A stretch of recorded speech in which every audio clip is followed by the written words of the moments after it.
If you're on the drugs, and you hear the whole time these things don't work for 2, 3, 4 weeks, if you're on the drugs, just as a healthy person on these pills, you'd be aware within a day that the drugs make you less reactive. You know, things that usually get you worked up and things like that. When you go down the stairs at home and all the kids' shoes are in a complete mess at the end of the actual stairs, usually you get worked up and say, why the hell don't you keep your shoes tidy? Now you just sail past it and say, hey, that's okay. This is a thing that you may find useful or not, but it's the drugs working. They actually work. They do things. The question is, do they actually work for people who are depressed or for people who are anxious? And that's where this graph here actually comes in. This is what you get when you add up all of the clinical trials that are done with the pills and look at how well the drugs work compared to the placebo for people who are depressed. Okay? That's a completely different way of working. We're looking here at, do they actually help clear the particular syndrome up? What you see here is that roughly 5 people out of 10 do reasonably okay on the pills, and 4 people out of 10 do reasonably okay taking the placebo. What happens based on this is that the FDA say, this proves the pills work, and because we only want things that work, what we do is you find that all of the money and the culture in healthcare follows the blue bar here, and we don't really want to do things that don't work, which is the red bar there, okay? So you end up with people like me being told that we should pick up people who are depressed and ensure they get on treatment that works. But what I want you to focus in on is the red bar there, the bit which is the placebo response. 4 people out of 10 get well just taking the placebo. Why? Well, they get well because, on average, the kind of condition they come to me with is one that's going to clear up after 3, 4, 5 weeks anyway. On average, these problems only last 8 to 12 weeks. So there's going to be a proportion of people who just get well anyway, even if they aren't put on the pills.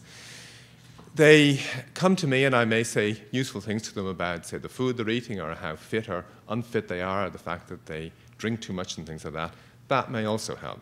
They come to me and they've got problems at home, problems at work and things like that, and we look at how we can make things better.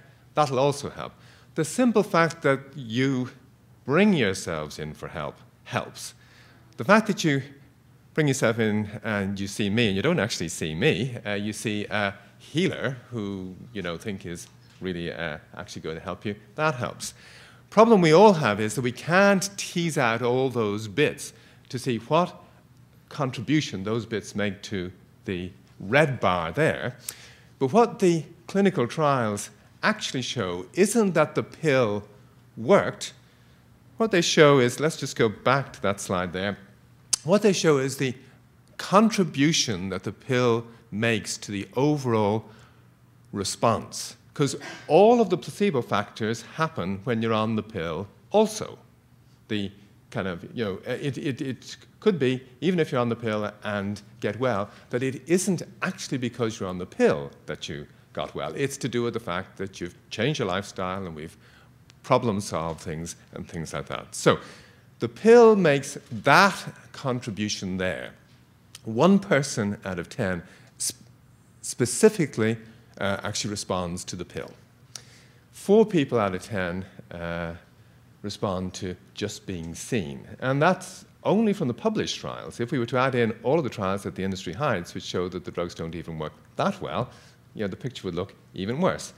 What FDA are asking you to do is to view things as though they looked like this, which is, if we had a pill that really cured if we had a pill that really cured a very, very serious kind of problem, which was one that killed you, and the difference between, say, the active pill and the placebo looked like this, we may be prepared to concede that maybe you oughtn't to be warned about kind of the risks that go with the pill for a small proportion of the people that could go on it.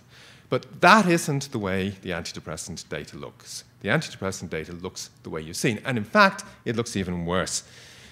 The overall data looks like this, because if you go back to the first slide, you recall that half of the people don't respond. So what we've got is, out of 10, one person is actually specifically responding to the pill, and four of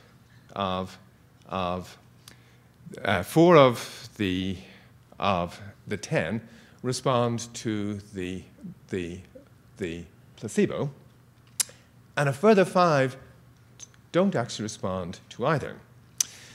Now, the interesting thing here is that FDA wants you to preferentially go by the data that's in the blue bar there. That's what the controlled trials show. They actually dismiss the response from people who have a poor response to the pills. They say these are just kind of case reports. They aren't the kind of things that you should pay heed to.